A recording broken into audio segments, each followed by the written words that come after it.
নমস্কার বন্ধুরা, আপনাদের সবাইকে ফোরসন্ধ্যা চক্রবর্তী অফিসিয়াল চ্যানেলে স্বাগত। আজকে আমি চলে এসেছি নতুন একটি রেসিপি নিয়ে। আজকে নতুন রেসিপিতে আপনাদের সবাইকে স্বাগত। আশা করছি আপনারা সবাই খুবই ভালো আছেন, আমিও খুবই ভালো আছি। আজকে আমি তৈরি করব খুব সিম্পল একটি পদ্ধতিতে স্কোয়াশ ফলটা হয়তো অনেকেই তোমরা চিনে থাকবে। আমিষ নিরামিষ দুরকমভাবে স্কোয়াশ ফলটি রান্না করা যায়। আমি কিন্তু এখানে নিরামিষভাবে স্কোয়াশ ফলটি রান্না করেছি। খুব সহজ পদ্ধতিতে আপনারা বাড়িতে স্কোয়াশ ফলটি রান্না করতে পারেন। এটা খেতে খুবই সুস্বাদু এবং এটা খুবই স্বাস্থ্যকর। চলুন বেশি দেরি না করে আজকের রেসিপিটি শুরু করা যাক। বাজার থেকে আমি এই স্কোয়াশ ফলটি 10 টাকা দিয়ে কিনে নিয়ে এসেছি। এখানে আমি স্কোয়াশ ফলটিকে কেটে নেব। স্কোয়াশ ফলটা দেখতে অনেকটা পেঁপের মতো, এটা কাটা কিন্তু খুবই ইজি। স্কোয়াশ ফলটা খুবই সহজভাবে এখানে আমি আপনাদেরকে কেটে দেখাচ্ছি। আপনারাও বাড়িতে এইভাবে স্কোয়াশ ফলটি কেটে নেবেন। তোমরা কারা কারা স্কোয়াশ ফলটি আগে খেয়েছেন সেটা অবশ্যই কমেন্ট করে জানাবেন।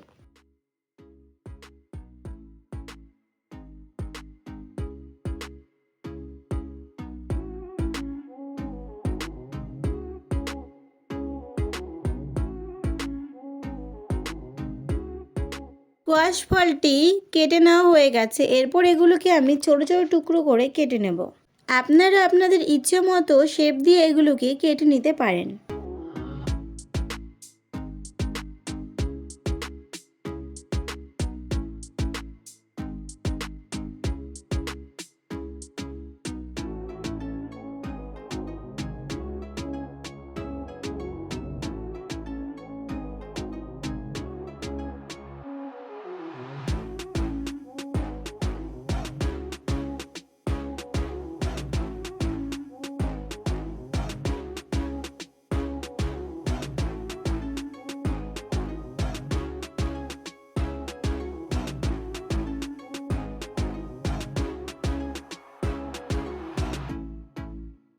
স্কোয়াশ ফলগুলো কেটে নেওয়া হয়ে গেছে। এরপর এগুলোকে আপনারা জলে কিছুক্ষণ ভিজিয়ে রাখবেন।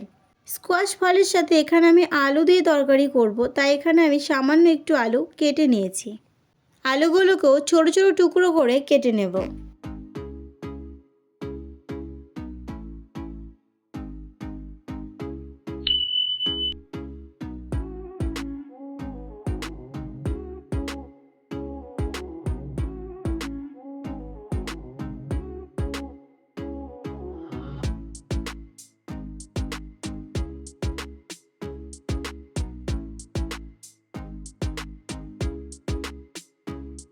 এরপর স্কোয়াশগুলোকে ভালো করে ধুয়ে নিয়ে এখানে আমি তেলে ভাজা করে নেব।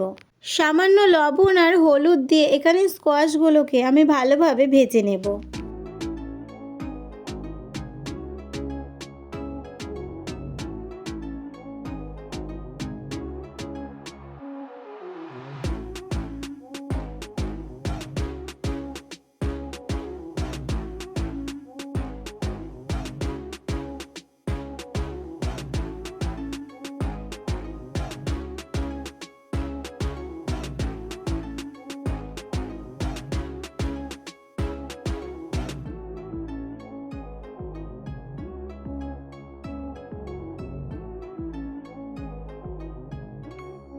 এখানে স্কোয়াশ ফলগুলোকে আমি লাল লাল করে ভেজে নিয়েছি। আপনারাও ঠিক এইভাবে ভেজে নেবেন।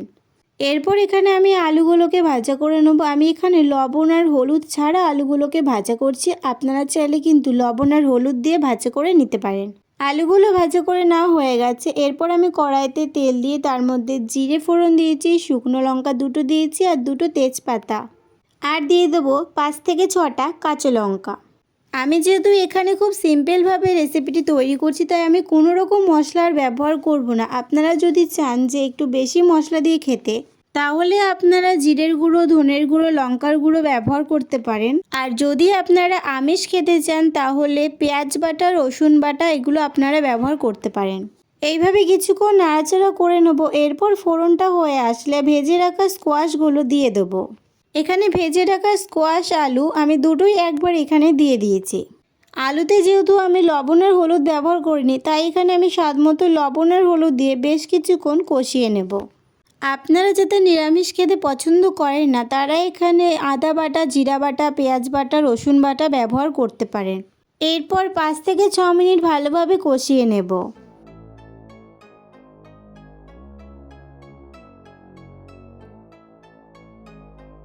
কষানো হয়ে গেছে। এরপর এর মধ্যে আমি সামান্য পরিমাণে জল দেবো, খুব বেশি পরিমাণে জল এখানে আমি দেব না। এখানে স্কোয়াশগুলো আর আলুগুলো যেহেতু ভাজা করা আছে, তাই এখানে খুব বেশি পরিমাণে আমি জল দেব না। এরপর একটু ঢাকনা দিয়ে এখানে আমি ঢেকে দেব। স্কোয়াশগুলো সেদ্ধ হওয়া পর্যন্ত এখানে অপেক্ষা করব। প্রায় 10 থেকে 12 মিনিট পর এখানে আমি রেখেছি। এরপর এখানে আমি দেখব স্কোয়াশগুলো সেদ্ধ হয়েছে কিনা। স্কোয়াশগুলো সেদ্ধ হলে একটু নাড়াচাড়া করে এখানে আমি নামিয়ে নেব। স্কোয়াশগুলো এখানে সেদ্ধ হয়ে গেছে। এরপর এগুলোকে আমি একটু নাড়াচাড়া করে নামিয়ে নেব। বন্ধুরা, আপনি যদি আমার চ্যানেলে আজকে নতুন হয়ে থাকেন, তাহলে আমার চ্যানেলটিকে সাবস্ক্রাইব করে পাশে থাকা বেল আইকনটি অবশ্যই প্রেস করে দেবেন, যাতে নতুন নতুন ভিডিও সবার আগে আপনার কাছে পৌঁছে যায়।